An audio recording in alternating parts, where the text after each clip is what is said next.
Welcome to all the engineers.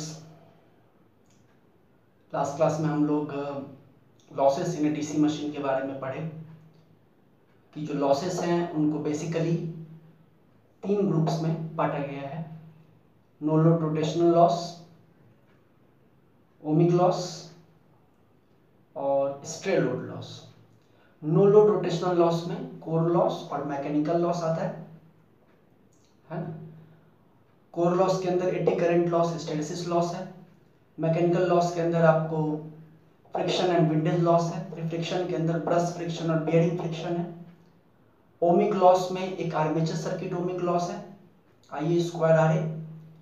R A के अंदर में armature winding resistance, brush contact resistance, interpolar winding and compensating winding resistance, सबका combination है series.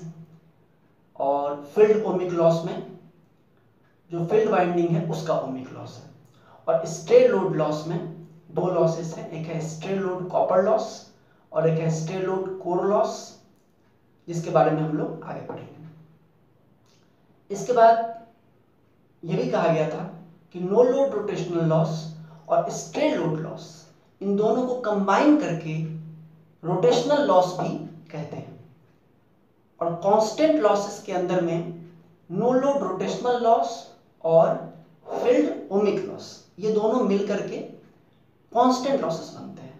और variable losses में armature circuit loss और and stray load loss variable losses में आते हैं। ठीक है। उसके बाद हमने पावर फ्लो डायग्राम देखा कि अगर जनरेटर की बात करें तो जो शाफ्ट पावर इनपुट होता है उसमें से आप नो लोड रोटेशनल लॉस को, मतलब कोर लॉस और मैकेनिकल लॉस को बाहर निकाल लें और स्ट्रे लोड लॉस को बाहर निकाल लें, इन तीनों को बाहर निकाल लें, माइनस कर लें, तो मिलेगा इलेक्ट्रोमैग्नेटिक पावर जनरेटेड EAIA। और फिर उसमें से टोटल ओमिक लॉस, मतलब armature circuit loss plus field ohmic loss को माइनस कर लें तो मिलेगा power output, electrical power output. Motor के लिए जो इलेक्ट्रिकल पावर इनपुट होता है उसमें से अगर हम टोटल ओमिक लॉस को बाहर निकाल लें, माइनस कर लें, मतलब armature ohmic loss and field ohmic loss को माइनस कर लें, तो जो मिलेगा वो होगा इलेक्ट्रोमैग्नेटिक पावर जनरेटेड EAIA। और उसमें से फिर हम लोग टोटल रोटेशनल लॉस को निकालते हैं, मतलब core loss, friction and windage loss and stray load loss, तो मिलेगा power output, shaft power output. ठीक है। और उसके बाद हम लोगों ने ये कहा था कि इन लॉसेस के डिफरेंट टाइप्स के बारे में समझेंगे। देखिए बेसिकली बाकी सब तो आसान है, जैसे कि आपका मैकेनिकल लॉस तो बहुत आसान है। फ्रिक्शन लॉस होता है जो ब्रश का फ्रिक्शन है और जो बियरिंग का फ्रिक्शन है ना। और विंडेज लॉस क्या है, जो शाफ्ट पे मूवमेंट में जो एयर फ्रिक्शन लगता है उस एयर फ्रिक्शन के कारण जो एक्स्ट्रा पावर देना पड़ता है ना, जैसे कि कोई शाफ्ट मूव कर रहा है उस पे एयर फ्रिक्शन लग रहा है अपोजिट डायरेक्शन में, है ना। तो अगर सेम स्पीड पे चलाना है तो कुछ ज्यादा फोर्स देना पड़ेगा, तब जाकर के सेम स्पीड पे चलेगा। और वही अगर वैक्यूम चैम्बर है, एयर बिल्कुल भी नहीं है, कोई एयर फ्रिक्शन नहीं है, तब कम पावर पे भी उतने स्पीड से घूमेगा। लेकिन अगर एयर फ्रिक्शन है तो कुछ ज्यादा पावर देना पड़ेगा। तो वो विंडेज लॉस के अंदर में आता है, वो मैंने आपको बताया था स्पीड के स्क्वायर के प्रोपोर्शनल है। फिर ओमिक लॉस भी कुछ खास नहीं है, आर्मेचर सर्किट ओमिक लॉस है, ठीक है ना। उसके बारे में थोड़ा सा कुछ देखेंगे या उसको देख ही लेते हैं। देखिए जो आपका आर्मेचर वाइंडिंग में जैसा हम लोग जानते हैं कि आर्मेचर वाइंडिंग में जैसे आपका या तो चाहे डीसी जनरेटर हो या डीसी मोटर हो, है ना। सप्लाई जैसे जनरेटर है तो आउटपुट सप्लाई हम लोग को मिलेगी डीसी, मोटर है तो इनपुट सप्लाई देते हैं डीसी, लेकिन जो आर्मेचर कंडक्टर है उसमें हमेशा क्या रहता है, एसी।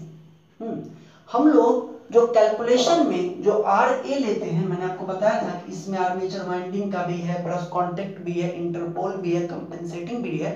लेकिन जो आर्मेचर वाइंडिंग का जो रेजिस्टेंस है, जो सिर्फ आर्मेचर वाइंडिंग का रेजिस्टेंस अगर मान लीजिए ये है RA, तो हम लोग जो कैलकुलेशन में लेते हैं IA स्क्वायर RA, और RA जो आर्मेचर वाइंडिंग का रेजिस्टेंस है तो वहां हम लोग लेते हैं उसका DC रेजिस्टेंस, मतलब ये एज्यूम करते हैं कि उसके हर एक पार्ट से करंट इक्वली फ्लो कर रहा है, मतलब स्किन इफेक्ट को नेग्लिजिबल मान लेते हैं, लेकिन स्किन इफेक्ट तो होगा। एसी सप्लाई जैसे ही वायर से जाएगा there will be skin effect, यानी कि इलेक्ट्रॉन्स का डिस्ट्रीब्यूशन आउटर लेयर में होगा। लेकिन और हम लोग ये भी जानते हैं कि अगर स्किन इफेक्ट होता है, एरिया जिससे कि इलेक्ट्रॉन फ्लो करता है वो एरिया अगर कम हो जाता है तो रेजिस्टेंस बढ़ जाता है और ओमिक लॉस बढ़ जाता है। मतलब ये है कि हम लोग जो कैलकुलेशन करते हैं आर्मेचर वाइंडिंग में लॉस का डीसी रेजिस्टेंस को लेकर के, वो वैल्यू एक्चुअल वैल्यू से कुछ कम होती है, क्योंकि एक्चुअल वैल्यू अगर आर्मेचर वाइंडिंग के लॉस का निकालें तो वहां पे हम लोगों को आर्मेचर वाइंडिंग का एसी रेजिस्टेंस लेना चाहिए, मतलब स्किन इफेक्ट को मान के लेना चाहिए। लेकिन लेते क्या है, आरएडीसी लेते हैं, है ना। And obviously IA square RAAC will be greater than IA square RADC। क्यों? क्योंकि रेजिस्टेंस की वैल्यू इसमें ज्यादा होगी, since RAAC is greater than RADC। तो बहुत ज्यादा अंतर नहीं है, बट देयर इज प्रेजेंट। लेकिन हम लोग इस ये जो फैक्टर है स्किन इफेक्ट का, ये जो लॉस का मतलब कि IA square RAC minus IA square RADC जो भी है, इसको हम लोग स्ट्रे लोड लॉस में ही डाल देते हैं, जब स्ट्रे लोड लॉस में डाल देते हैं कि उसी में कैलकुलेशन इसका होगा, ठीक है। लेकिन जो आर्मेचर सर्किट का लॉस है IA स्क्वायर RA, ठीक है ना, उसमें जैसे मैंने आपको कहा कि RA is equal to RA armature winding plus R brush plus R interpole plus R compensating winding, इन सब का है। तो इसमें जो RA आर्मेचर वाइंडिंग का है ये हम लोग DC ही लेते हैं, DC ही लेते हैं। लेकिन एक्चुअली उससे कैसा करंट फ्लो होगा आर्मेचर वाइंडिंग से? AC। तो आर्मेचर वाइंडिंग में AC फ्लो होने के कारण लॉस कुछ ज्यादा होगा और कैलकुलेशन में हम लोग लॉस कुछ कम लेते हैं। तो ये जो डिफरेंस है, ये डिफरेंस किस लॉस में चला जाता है? स्ट्रे लोड लॉस में चला जाता है। समझ में आ रही बात? तो ये एक पॉइंट आपको ध्यान में रखना है कैलकुलेशन में। हालांकि बहुत ही माइन्यूट सी बात है, लेकिन ध्यान में रखना है कि जो कैलकुलेशन में जो हम लोग लॉसेस का कैलकुलेशन करेंगे, वहां पे जहां भी RA लेंगे आर्मेचर वाइंडिंग रेजिस्टेंस, तो उसमें आर्मेचर वाइंडिंग का रेजिस्टेंस किस फॉर्म में होना चाहिए? DC फॉर्म में होना चाहिए, ठीक है ना, AC फॉर्म में नहीं। तो ये एक छोटी सी बात है आर्मेचर ओमिक लॉस में। आर्मेचर आप समझ ही गए, और फील्ड का ओमिक लॉस आप समझते ही हैं। फील्ड वाइंडिंग से जो करंट जाएगा उसका स्क्वायर इनटू फील्ड वाइंडिंग का रेजिस्टेंस, ठीक है। इन लॉसेस में जो सबसे इंपॉर्टेंट लॉसेस हैं वो आपके मतलब इंपॉर्टेंट इन द सेंस समझने के इंपॉर्टेंस है, मैग्नीट्यूड के इंपॉर्टेंस से मैं नहीं बोल रहा हूँ, समझने के इंपॉर्टेंस सबसे इंपॉर्टेंट है वो है AD current loss and hysteresis loss, जिसको हम लोग देखेंगे अभी, ठीक है। तो आइए देखते हैं एडी करंट लॉस। इसके लिए बहुत मेहनत करके हम ये फिगर बनाए हैं और आपको इसको समझना होगा। 1 मिनट। देखिए इस फिगर को आप समझ सकते हैं क्योंकि इंजीनियरिंग ड्राइंग और ये सब आप लोग पढ़े हैं। और तो देखिए ये जो इधर आप देख रहे हैं नॉर्थ और साउथ, ठीक है ना, ये आपके डीसी मशीन का स्टेटर का पार्ट है। ये थोड़ा सा इंक्लाइन टाइप का, अभी तक हम लोग ऐसा पढ़ते थे ना, ये ऐसा, और ये रोटर। इस फिगर में हमको पूरा पीछे तक का रोटर नहीं दिखता था और ना ही स्टेटर दिखता था, तो इसको थोड़ा सा मतलब इसको ऐसे है, इसको थोड़ा सा ऐसे घुमा दिया गया ताकि पीछे का पार्ट भी दिखे। आप देखिए ये आप समझ सकते हैं, ऐसा घुमा दिया गया, ये ऐसा घुमा दिया गया। ये आपका स्टेटर का पार्ट है, ये बता रहा है कि ये इतना पीछे तक गया हुआ है, पीछे तक। हम लोग को पता है कि वो पीछे तक होता है, ये सामने से दिख रहा है लेकिन ये पूरा पीछे तक है नहीं? सिमिलरली ये भी पीछे तक है। तो उसी चीज को इसमें दिखाने का प्रयास किया गया इस फिगर में। एडी करंट को समझने के लिए this is very important and very important topic. तो देखिए, तो ये स्टेटर भी पीछे तक है, नॉर्थ पोल पीछे तक, साउथ पोल पीछे तक। हम लोग को पता है जितनी लंबाई स्टेटर के, मतलब जितना लंबाई होता है पोल फेस का पीछे तक, उतना ही रोटर भी रहता है। तो इसी के साथ ये रोटर है।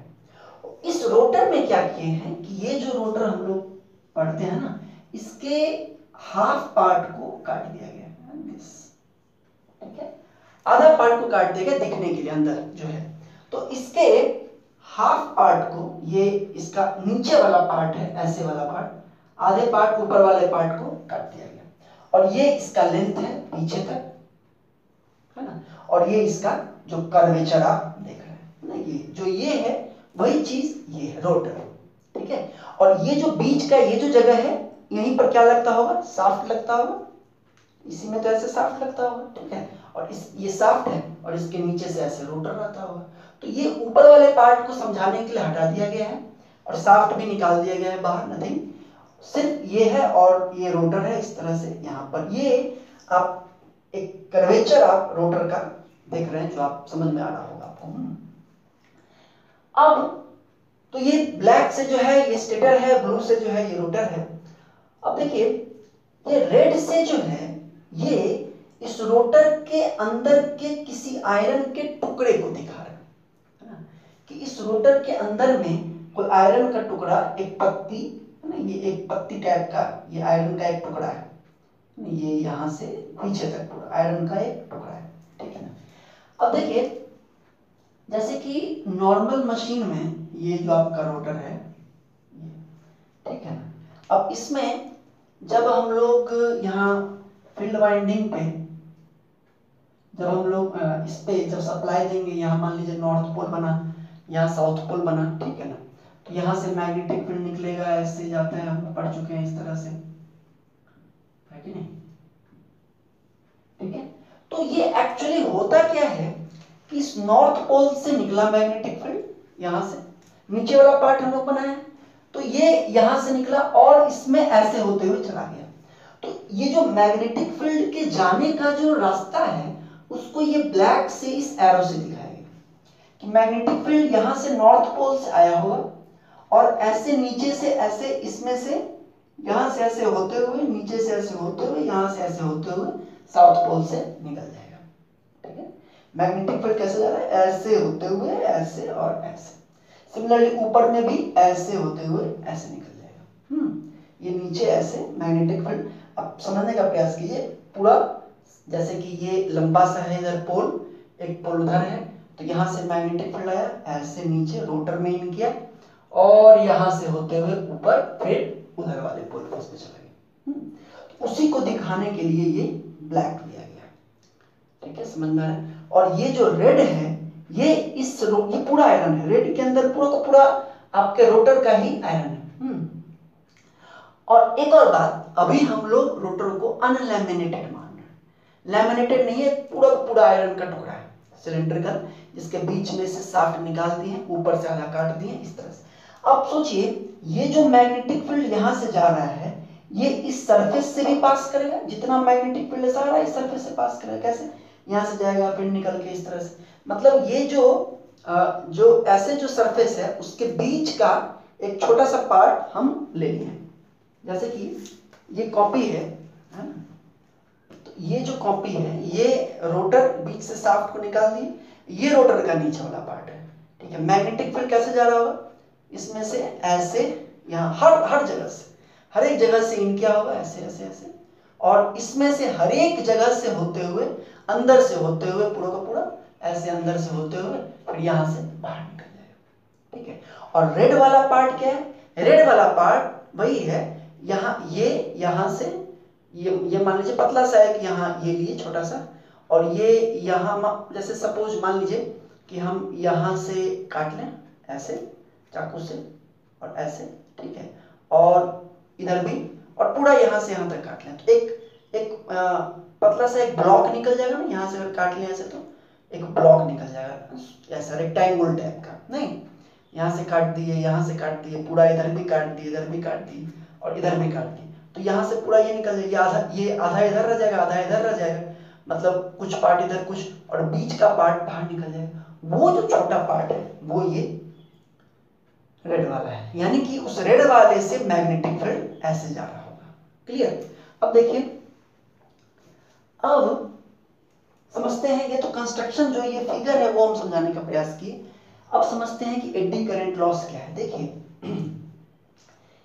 एक्चुअली में जब ये रोटर पूरा का पूरा होगा, इसमें शाफ्ट लगा हुआ होगा और इसको घुमाया जाता होगा, है ना, तो ये जो आप पतली सी जो पत्ती ये देख रहे हैं आप, ये वाला पार्ट, ये अभी यहाँ है। जब हम इस पूरे रोटर को घुमाएंगे तो कभी ये यहाँ आएगा, फिर ये ऊपर जाएगा, फिर ये ऊपर जाएगा, जैसे कि ये है ना, जैसे कि ये है ना, ये अभी यहाँ वो पट्टी है। जब हम इसको घुमाएंगे तो निश्चित तौर पर ये, मान लीजिए ये पूरा फुल है सपोज, तो ये घूमेगा तो ये कभी यहाँ भी जाएगा, फिर कभी ऐसे, ये तो सर्कुलर, जैसे कि ये अगर हम इसको सर्कुलर कर दें इस तरह से, है ना, अगर इसको हम कुछ ये ऐसे कर दें, ये कॉपी होने के लिए तैयार नहीं है बट होना तो पड़ेगा भाई, ठीक है ना, तो ये इस तरह से अगर ये पार्ट है, हाँ, तो जब ये घूमेगा तो फिर ये इसको कभी ऊपर भी आना है, फिर कभी इधर भी जाना, तो उसको तो घूमना है। तो कहने का मतलब ये है कि ये जो पार्ट है दिस, इस पार्ट से अभी इतना मैग्नेटिक फील्ड फ्लो कर रहा है। ये पार्ट जब घूमेगा तो कभी घूम करके यहां भी आएगा, है ना, ये पार्ट अभी ऐसे यहां पर है, लेकिन घूम करके यहां भी आएगा, बीच में भी आएगा, फिर घूम करके ऊपर भी जाएगा। तो हर जगह उसको सेम मैग्नेटिक फील्ड मिलने वाला नहीं है।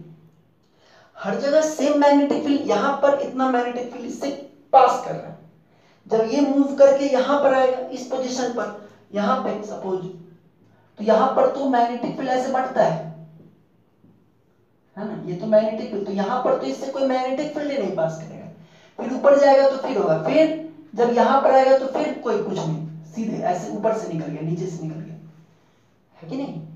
तो कहने का मतलब ये है कि ये जो आयरन का पार्ट है, इससे जो मैग्नेटिक फील्ड पास कर रहा है वो वेरिएबल है, और ये सिर्फ इसी के साथ नहीं है, इस रोटर के हर एक इस तरह के आयरन के टुकड़े के साथ ये बात है ना, ना सिर्फ इसके लिए ही ऐसा नहीं है, जिसके साथ पक्षपात नहीं है कि इसी से ऐसा, इससे जितना इससे कुछ मैग्नेटिक फील्ड पास कर रहा है, जब ये घूम करके यहाँ आएगा तो कुछ नहीं, फिर इधर आएगा तो कुछ नहीं, तो ऐसा सिर्फ मतलब इससे जो मैग्नेटिक फील्ड पास कर रहा है वो चेंज कर रहा है, यही बात है।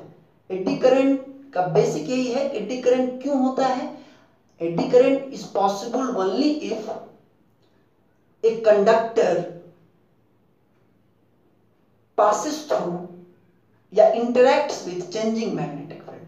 अगर किसी पार्ट से मैग्नेटिक फील्ड जो पास कर रहा है वो उसका मैग्नीट्यूड अगर चेंज हो रहा है तो एडी करंट का बात आता है। तो वही बात है, ये यहाँ पर है, मैग्नेटिक फील्ड कुछ पास कर रहा है, जब ये मूव करेगा तो मैग्नेटिक फील्ड यहाँ आएगा तो फिर कुछ नहीं होगा, फिर यहाँ जाएगा, फिर यहाँ आएगा तो फिर कुछ नहीं होगा, मतलब मैग्नेटिक फील्ड में चेंज है काफी तेज, क्योंकि हम स्पीड से रोटर को घुमाते हैं, समथिंग आरपीएम 100, 500, 700, 1200 इस तरह से घुमाते हैं। तो इस पार्ट से जो मैग्नेटिक फील्ड क्रॉस करेगा वो चेंज होगा, और सिर्फ इसी के पार्ट से नहीं होगा, ऐसे ऐसे हर एक पार्ट से होगा। यहाँ पर अगर एक पार्ट बना है तो उससे भी होगा, यहाँ वाले से भी होगा, ऊपर वाले से भी। तो कहने का मतलब ये हुआ कि रोटर के हर एक पार्ट से जो मैग्नेटिक फील्ड पास कर रहा है उसमें चेंज आएगा विथ रोटेशन। जब ये घूमेगा तो चेंज आएगा। अभी फिक्स है, अगर नहीं घूम रहा है तब तो खैर कुछ नहीं, तब तो सिर्फ मैग्नेटिक फील्ड पास कर रहा है, जितना है उतना कांस्टेंट है, क्योंकि डीसी सप्लाई, यहाँ से कैसा supply? DC supply. DC supply मतलब मैग्नेटिक फील्ड का मैग्नीट्यूड भी कैसा? कांस्टेंट। अगर ये नहीं घूम रहा है तब तो कांस्टेंट मैग्नेटिक फील्ड है, ठीक है, लेकिन अगर ये घूम रहा है तो इससे मैग्नेटिक फील्ड जो पास करेगा वो चेंज करेगा, मैग्नेटिक फील्ड विल चेंज। और मैग्नेटिक फील्ड अगर किसी आयरन दैट इज अगर किसी कंडक्टिंग मटेरियल से मैग्नेटिक फील्ड चेंज करे तो उसमें फैराडे के फर्स्ट लॉ से एक ईएमएफ इंड्यूस होता है ना, और अगर एक शॉर्ट पाथ है तो एक करंट भी फ्लो कर जाएगा, समझ रहे? उसी करंट को क्या कहते हैं? Eddy current. मतलब कि ये जो पार्ट है, ये जो आप पत्ती देख रहे हैं, ये जब इसमें मूव करेगा, है ना, ये जब इसमें मूव करेगा तो क्योंकि इससे एक चेंजिंग मैग्नेटिक फील्ड, इससे जो मैग्नेटिक फील्ड कांस्टेंट है, इट इज कांस्टेंट, लेकिन चूंकि ये घूम रहा है तो कभी ऐसे पोजीशन पर है जहां पर इससे मैक्सिमम मैग्नेटिक फील्ड पास करता है, कभी ऐसे पोजीशन पर है जहां पर इससे कोई मैग्नेटिक फील्ड पास नहीं कर रहा है। तो चूंकि ये घूम रहा है, इसके कारण इससे जो मैग्नेटिक फील्ड पास कर रहा है वो चेंज कर रहा है, ठीक है। और इसी कारण इसमें एक ईएमएफ इंड्यूस होगा और एक शॉर्ट पाथ बनेगा तो एक एडी करंट फ्लो करेगा। अब सबसे इंपॉर्टेंट पार्ट ये है कि उस एडी करंट का डायरेक्शन क्या होगा, ठीक है ना, उस एडी करंट का डायरेक्शन क्या होगा। तो एक बात आप बिल्कुल ये समझ लीजिए, ये डिजाइन के पॉइंट ऑफ व्यू से बहुत इंपॉर्टेंट है कि एडी करंट ऑलवेज फ्लो, ये नोट्स में भी आपको भेजे हैं कि eddy current always flow in a direction या in a plane, always flow in a plane perpendicular to the direction of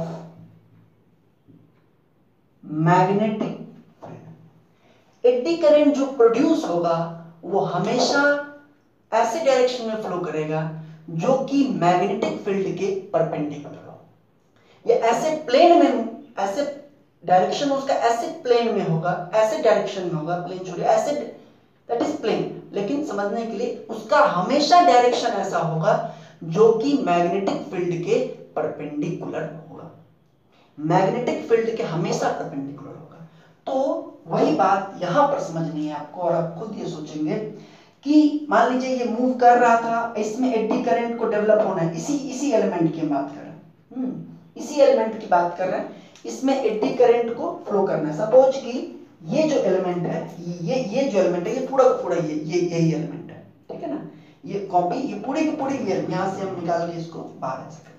अब यहां से मैग्नेटिक फील्ड हर जगह से मैग्नेटिक फील्ड इसमें से ऐसे पास कर रहा है एवरीवेयर, और इस एलिमेंट में एडी करंट को फ्लो करना है, और एडी करंट का डायरेक्शन कभी भी फील्ड के पैरेलल में या एंटी पैरेलल में नहीं हो सकता है, हमेशा कैसा होगा? फील्ड के परपेंडिकुलर, हमेशा फील्ड। और फील्ड मान लीजिए इसमें ऐसे जा रहा है, हर जगह से ऐसे हॉरिजॉन्टली जा रहा है, ठीक है। तो एक बात तो कंफर्म है कि एडी करंट का डायरेक्शन ऐसा नहीं हो सकता है, क्योंकि मैग्नेटिक फील्ड भी इसी डायरेक्शन में है, तो एडी करंट ऐसा नहीं हो सकता है, ठीक है। अच्छा, एडी करंट ऐसा भी नहीं हो सकता है क्योंकि मैग्नेटिक फील्ड एंटी पैरेलल में है। एडी करंट जब भी होगा इस मैग्नेटिक फील्ड के डायरेक्शन के परपेंडिकुलर होगा, तो कैसा होगा? ऐसा हो सकता है, ये जो डायरेक्शन है, दिस डायरेक्शन, ये अगर मैग्नेटिक फील्ड का डायरेक्शन है तो ये डायरेक्शन उसके परपेंडिकुलर है, ऐसा हो सकता है, ऐसा हो सकता है, मैग्नेटिक फील्ड ये तो उसके परपेंडिकुलर ये हो सकता है। मतलब एडी करंट का डायरेक्शन कैसा होगा? ऐसे, नीचे, फिर नीचे से ऐसे और फिर ऊपर, this will be. Eddy current का डायरेक्शन कैसा होगा? ये मैग्नेटिक फील्ड का डायरेक्शन ऐसा है, तो एडी करंट का डायरेक्शन होगा इस तरह से, ये ऐसे ऐसे, फिर नीचे से ऐसे, ये क्लोज्ड पाथ। और ये क्लोज्ड पाथ सिर्फ बाहर सरफेस पे नहीं, हर जगह, अंदर, एवरीवेयर।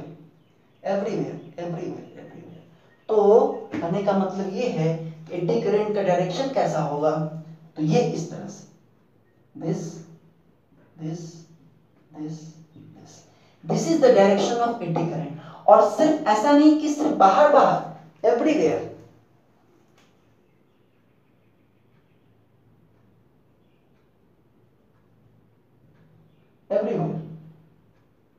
हर जगह।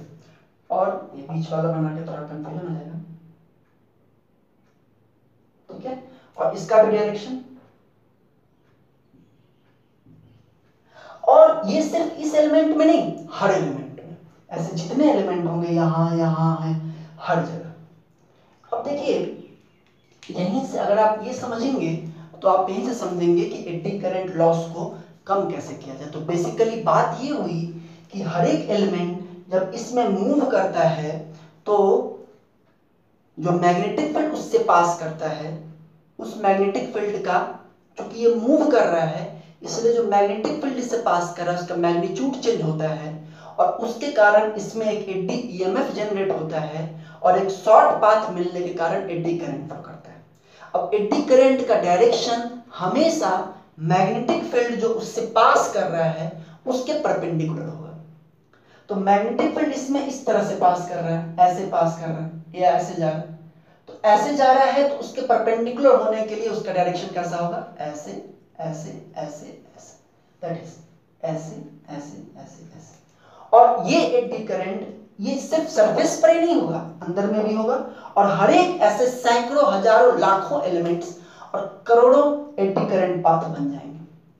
और जहां भी एडी करंट पाथ बनेगा वहां पे लॉस होगा हीट के फॉर्म में, क्योंकि आई स्क्वायर आर किसका, इस आयरन का जो पार्ट है, जो भी इस पाथ का रेजिस्टेंस है, जो पाथ बनेगा उस पाथ का रेजिस्टेंस, और वो किस फॉर्म में होगा, हीट के फॉर्म में, यानी ये बड़ी हीट अप होगी, एडी करंट लॉस बहुत ज्यादा होगा। अब जब ये समस्या है तो इसका समाधान क्या है, तो आप लोग सब लोग जानते हैं कि इसका समाधान है लैमिनेशंस।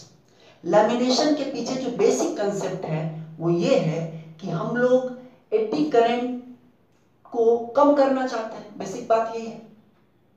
तो लैमिनेशन लगाने के पीछे बेसिक कंसेप्ट ये है कि एडी करंट के पाथ को ब्रेक किया जाए या एडी करंट को कम से कम रखा जाए। तो उसके लिए लोगों ने ये सोचा कि ये जो एक पूरा ये जो पाथ बन रहा है, ऐसे पूरा ये इस तरह से ये पूरा पाथ बन रहा है, तो अगर हम इस ये जो पत्ती आप देख रहे हैं, ये पूरा का पूरा जो कर्वेचर देख रहे हैं, अगर हम इसको पतले पतले पार्ट में ब्रेक करें, किस लेंथ में, अंदर की तरफ पतला पतला पत्ती में ब्रेक करें कुछ इस तरह से, है ना,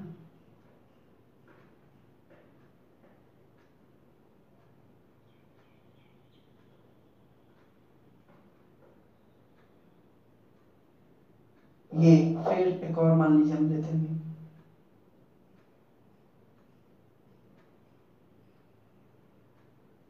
इस तरह से अगर पतला पतला में ब्रेक किया जाएगा और एक ये एक लैमिनेशन है और ये दूसरा लैमिनेशन है, और इन दोनों लैमिनेशन के बीच में अगर ये जो है यहाँ पे दो लैमिनेशन के बीच में, जैसे एक लैमिनेशन सपोज ये एक लैमिनेशन है कंप्लीट और दूसरा लैमिनेशन ये है, और इन दोनों लैमिनेशन के बीच में अगर कुछ ऐसा मटेरियल लगाया जाए जो नॉन कंडक्टिंग हो, जो कंडक्ट नहीं करे, वार्निश या उस टाइप के मटेरियल, तो करंट का पाथ कंप्लीट बनेगा ही नहीं। इतना लंबा जो करंट का पाथ बन रहा है नहीं बनेगा।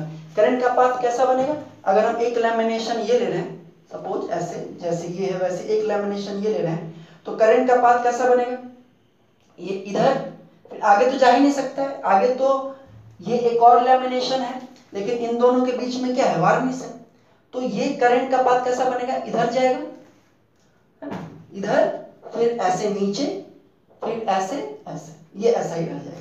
ये जो आप देख रहे हैं ना करंट का पाथ कैसा बनेगा, ऐसे अंदर, जैसे यही है, ये सिर्फ इसमें जाएगा, अब फिगर और थोड़ा कचपचा जाएगा बट आप समझने के लिए, ये इसमें जाएगा, और सपोज कि ये थोड़ा सा ये ऐसे अगर करें थोड़ा सा, करंट का पाथ सिर्फ यही रिस्ट्रिक्टेड रह गया, आगे तक बढ़ नहीं पाया। क्यों, क्योंकि हम आगे तक पूरा का पूरा क्या कि लैमिनेशन है, लेकिन आप समझिए भले ही छोटा सा लेकिन एडी करंट तो बनेगा, भले ही छोटा सा लेकिन एडी करंट तो फ्लो करेगा। तो इसीलिए हम लास्ट क्लास में भी कहे कि हम लोग लॉसेस को कंप्लीटली खत्म नहीं कर सकते हैं, जीरो नहीं कर सकते, कम कर सकते हैं। तो एडी करंट लॉसेस को कम करने के लिए जो एक तरीका यूज करते हैं, लैमिनेशंस का यूज करते हैं। लेकिन लैमिनेशन का मतलब ये नहीं कि कैसे भी कहीं भी लैमिनेशन कीजिए, उसके लिए आपको यही देखना है कि एडी करंट का जो पाथ है उस पाथ को ब्रेक करना है। ये चीज ट्रांसफॉर्मर में बहुत इंपॉर्टेंट होगी कि कहाँ लैमिनेशन है, हॉरिजॉन्टल है कि वर्टिकल है।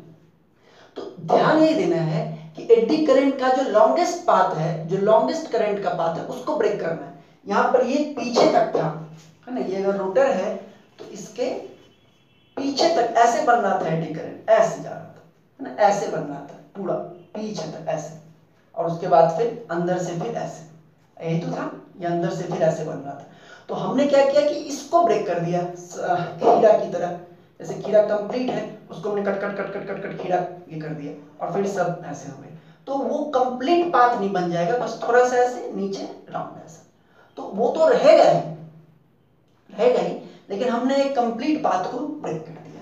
तो ये बहुत इंपॉर्टेंट है कि लैमिनेशन तो यूज करते हैं, लेकिन लैमिनेशन लगाना कैसे है। तो इसमें लैमिनेशन कैसे रहेगा, ऐसे रहेगा, एक लैमिनेशन इधर फिर इधर फिर इधर, मैंने मॉडल से भी समझाया था आपको, एक इधर ऐसे ऐसे। तो ये एडी करंट लॉस को हमने समझा, एडी करंट लॉस होता कैसे है, उसका करंट, और ये जो बात है कि करंट का डायरेक्शन मैग्नेटिक फील्ड के हमेशा परपेंडिकुलर होता है, ये ना सिर्फ इस मशीन के लिए, हर इलेक्ट्रिकल मशीन के लिए वैलिड है कि eddy current path is always in a plane. इसका प्लेन क्या होगा, इसका यही प्लेन हो गया, या always in a direction perpendicular to magnetic field. ये चीज इक्वली वैलिड है ट्रांसफार्मर के लिए और भी अदर मशीन्स के लिए, ठीक है ना। तो ये आपको ये समझ में आया। तो एक तो तरीका है लैमिनेशन रख करके करंट के पाथ को ब्रेक करना, और दूसरा एक और तरीका है कि जो हम लोग मटेरियल यूज कर रहे हैं रोटर के लैमिनेशन के लिए, वो एक हाई रेजिस्टिविटी का मटेरियल यूज करें ताकि करंट का वैल्यू कम रहे। रेजिस्टिविटी ज्यादा होगी तो ऑब्वियसली करंट की वैल्यू कम जाएगी। उसके लिए एक मटेरियल जो सजेस्ट किया जाता है वो है स्टेलॉइज। इस मटेरियल की खासियत है कि इसकी रेजिस्टिविटी हाई है लेकिन रिलक्टेंस कम है। रिलक्टेंस का मतलब मैग्नेटिक फील्ड अच्छा बनेगा, और रेजिस्टिविटी हाई है तो एडी करंट कम होगा, ठीक है। तो ये है। अब देखिए इसी फिगर के बेसिस पर एक बड़ा लंबा चौड़ा इसका प्रूफ है एडी करंट का कैलकुलेशन का, जो कि आपके डिप्लोमा के सिलेबस में नहीं है, इसलिए हम उसको डिस्क्राइब करने नहीं जा रहे हैं। लेकिन जो एडी करंट लॉस का फॉर्मूला है वो हम आपको बता रहे हैं कि PE eddy current loss is equal to KE F square BM square T square watt, ठीक है। यहां पर के क्या है, के एक कांस्टेंट है, इसको एडी करंट लॉस कोएफिशिएंट कहते हैं, और इसकी जो वैल्यू है वो डिपेंड करती है resistivity of core material. Armature rotor का जो मटेरियल है उसके रेजिस्टिविटी पे डिपेंड करती है के की वैल्यू, ये आपको दिया रहेगा। एफ तो आप जानते ही हैं, लेकिन एफ आप कहेंगे कि भाई एफ तो फ्रीक्वेंसी होती है, डीसी मशीन का तो फ्रीक्वेंसी 0 है ऑब्वियसली, लेकिन इसमें आर्मेचर वाइंडिंग में जो करंट है उसकी तो फ्रीक्वेंसी होगी। तो एफ का जो, क्योंकि आर्मेचर वाइंडिंग में कैसा है अल्टरनेटिंग करंट इंड्यूस होता है ना, तो एफ जनरली फॉर्मूला वही है आपका, F equal to P N by 120, p is number of pole, n is speed 120, speed in rpm, okay. bm क्या है आपको पता है, maximum value of flux density, maximum value of flux density Tesla. और t क्या है, t is thickness of each lamination। 0.4 mm से 0.6 mm तक का, कहीं किसी बुक में 0.5 भी लिखता है, तो 0.4 mm कहीं किसी में 0.6 भी है, तो 0.4 mm से 0.6 mm के बीच में इनकी थिकनेस, एक लैमिनेशन की थिकनेस होती है, और ऐसे सैकड़ों हजारों लैमिनेशंस होते हैं। तो ठीक क्या है, थिकनेस ऑफ ईच लैमिनेशन, ठीक है।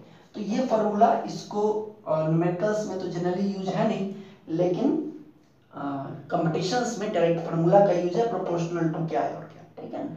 तो डीसी मशीन का एक बहुत इंपॉर्टेंट लॉस आपने समझा, एडी करंट लॉस। आइए एक और बहुत इंपॉर्टेंट लॉस समझते हैं, हिस्टेरेसिस लॉस।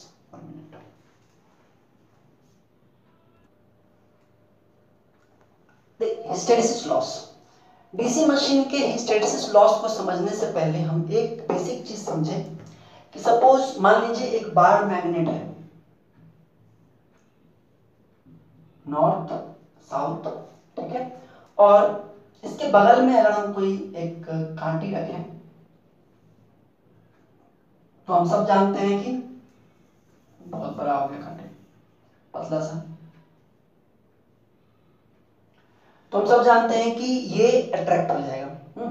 इसके पीछे कारण क्या है, कारण ये है कि जब हम लोग, ये मैंने आपको नेटवर्क पर भी थोड़ा बहुत बताया था कि जब हम लोग इस आयरन को यहाँ मैग्नेट को बगल में ले जाते हैं तो मैग्नेट का अपना एक मैग्नेटिक फील्ड बनता है ना। उस मैग्नेटिक फील्ड का डायरेक्शन आप सब लोग जानते हैं, बाहर में नॉर्थ से साउथ और अंदर में साउथ से नॉर्थ। तो होता ये है कि ये नॉर्थ साउथ के मैग्नेटिक फील्ड के कारण ये जो आपका कांटी है ये भी मैग्नेटाइज हो जाता है। और यहाँ पर कौन सी पोल आती है, साउथ पोल, और यहाँ पर कौन सी पोल आती है, नॉर्थ पोल। ठीक है, इसके और अगर डीप में जाए मटेरियल साइंस में तो उसमें ये कहता है कि कोई भी चीज, कोई भी मटेरियल जो मैग्नेटिक मटेरियल है, उस जो जिसके अंदर मैग्नेटिक प्रॉपर्टी है, तो उसके अंदर में मैग्नेटिज्म को प्रोड्यूस करने वाले जो मैग्नेटिज्म को प्रोड्यूस करने वाला जो फैक्टर है या मैग्नेटिज्म जिसके कारण प्रोड्यूस होता है उसको कहते हैं मैग्नेटिक डोमेन्स। मैग्नेटिक डोमेन्स, ये मैग्नेटिक डोमेन्स वो एलिमेंट्स हैं हर मटेरियल के अंदर में जिसके कारण कोई मटेरियल मैग्नेटिज्म मतलब मैग्नेटिक होता है, मतलब मैग्नेटिज्म से अट्रैक्ट हो सकता है या रिपेल हो सकता है इन मैग्नेटिक डोमेन्स के कारण। जस्ट लाइक इलेक्ट्रॉन्स, या इलेक्ट्रॉन्स का ही प्रॉपर्टी का ही पार्ट है, लेकिन ये जिस तरह से कहते हैं ना कि इलेक्ट्रॉन्स इधर उधर सब मूव कर रहे हैं और जब इलेक्ट्रिक फील्ड आया तो सब एक डायरेक्शन में अलाइन हो गए, है कि नहीं। तो उसी तरह से जो मैग्नेटिज्म को डिस्क्राइब करने वाली जो थ्योरी है उसमें ये कहा गया है कि हर मटेरियल के अंदर में मैग्नेटिक डोमेन्स होते हैं जो कि उस मटेरियल की मैग्नेटिक प्रॉपर्टी के लिए रिस्पॉन्सिबल है या जिनके कारण उस मटेरियल में मैग्नेटिक प्रॉपर्टी आएगी। लेकिन जो सिंपल मटेरियल्स हैं उनमें ये magnetic domains under normal condition इधर उधर डांस कर रहे हैं, है ना। कोई कुछ डांस कर रहा है, कोई कुछ डांस कर रहा है, कोई कुछ डांस कर रहा है, ठीक है। लेकिन जब एक मैग्नेटिक फील्ड अप्लाई हुआ यहाँ पे नॉर्थ और साउथ इस तरह से, जब एक मैग्नेटिक फील्ड अप्लाई होगा तो ये सारे के सारे डोमेन्स एक ही डायरेक्शन में अलाइन हो जाएंगे।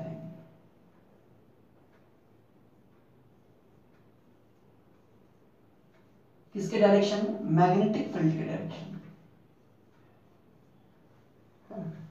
ठीक है। तो मैग्नेटिक फील्ड के डायरेक्शन में अलाइन हो जाएंगे और यहां पे क्या हो जाएगा, साउथ पोल, और यहां पर क्या हो जाएगा, नॉर्थ पोल, और ये अट्रैक्ट हो जाएगा।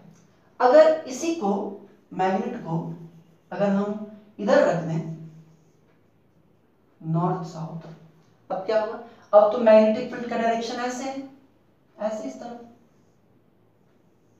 अब क्या होगा, अब ये डोमेन्स अपने आप को पलटेंगे, है ना। अब इन डोमेन जो इस तरफ अलाइन थे ये अपने आप को इस तरफ अलाइन करेंगे,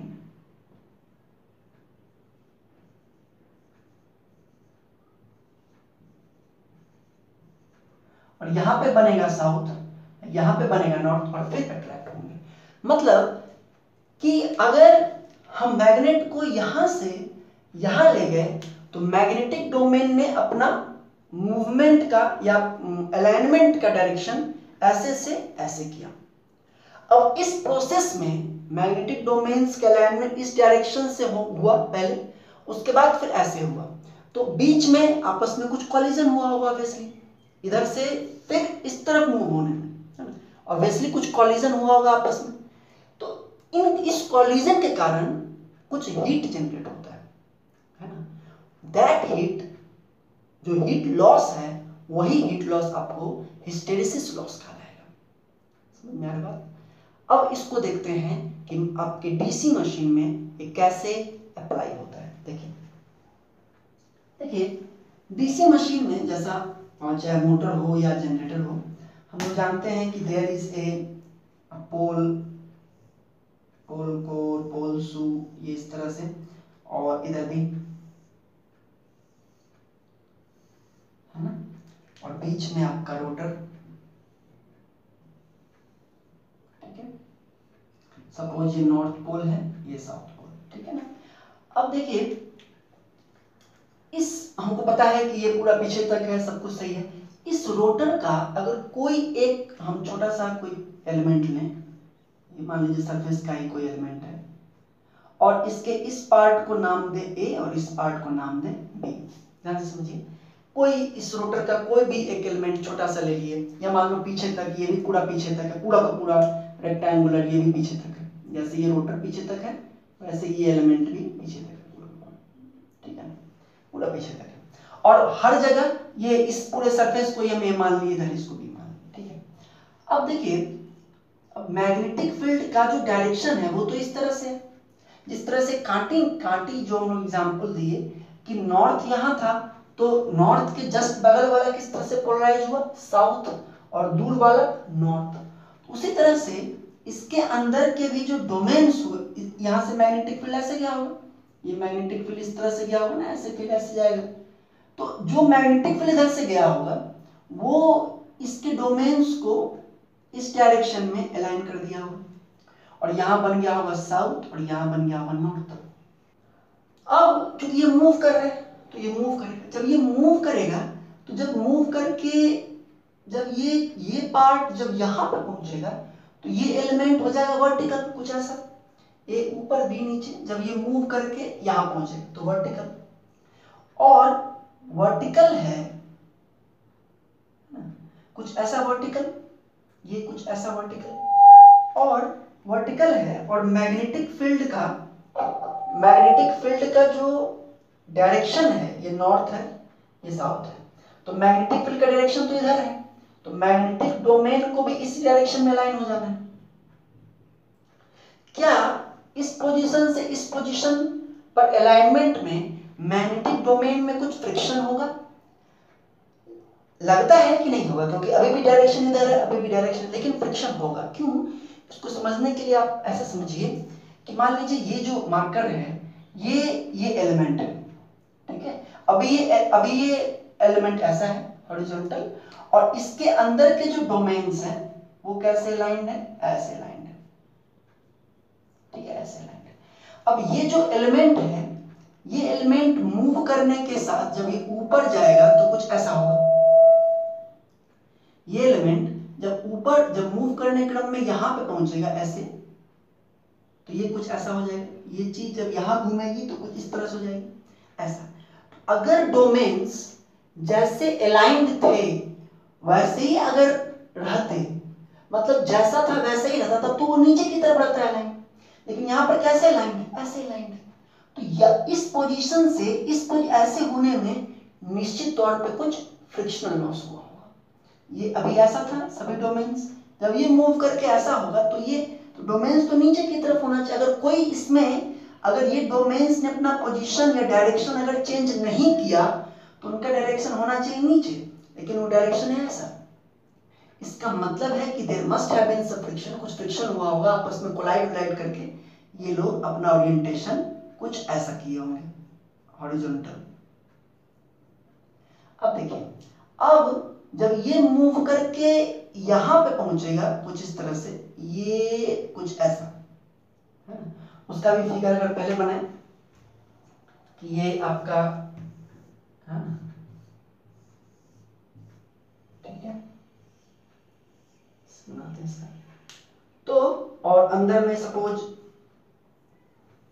ये है, और यहाँ पे ये ए बी, यहाँ आएगा तो ये हो जाएगा ए और ये हो जाएगा बी।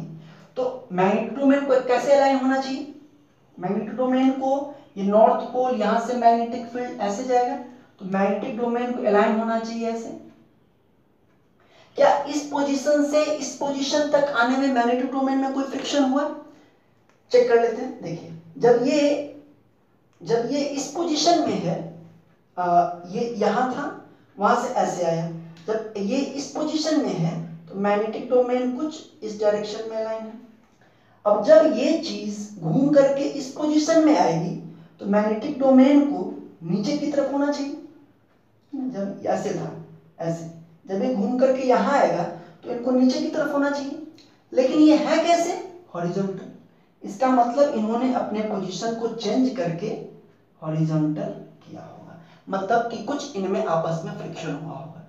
मतलब हमेशा मैग्नेटिक डोमेन में कुछ ना कुछ मूवमेंट होता रहता है, कुछ ना कुछ फ्रिक्शन होता रहता है, और उसके कारण जो लॉस होता है उसको कहते हैं क्या, हिस्टेरेसिस लॉस।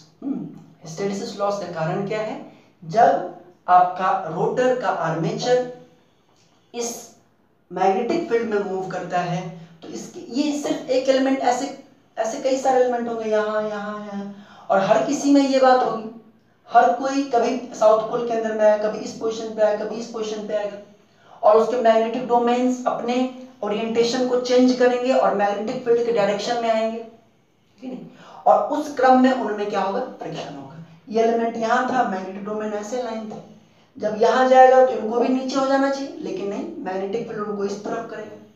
जब ये घूम करके एलिमेंट यहाँ आएगा तो फिर इनको भी नीचे होना चाहिए, लेकिन नहीं, मैग्नेटिक फील्ड उनको इस तरफ करेगा। तो कंटिन्यूअस फ्रिक्शन होता रहेगा, और इसी फ्रिक्शन के कारण हिस्टेरेसिस लॉस है। इसका फॉर्मूला जो एक्सपेरिमेंटली आया है वो कुछ इस तरह से है, ईटा, ये इसको कहते हैं स्टिनमेट्स कांस्टेंट, और ये डिपेंड करता है आपके कोर के मटेरियल के ऊपर, किस तरह का मटेरियल आप यूज कर रहे हैं, ठीक है ना। ऐसा मटेरियल यूज करना है जिसमें कि ये रिवर्सल काफी जल्दी हो, फ्रिक्शन कम से कम हो, उस तरह का मटेरियल यूज करते हैं। जनरली आपको स्टेलोइज या Alnico, these materials are good for provide, या CRGO अच्छे हैं हिस्टेरेसिस लॉस को कम करने के लिए। तो ईटा FBm टू द पावर 1.6 वाट, यहां पर कि ईटा क्या है, स्टिनमेट्स कांस्टेंट,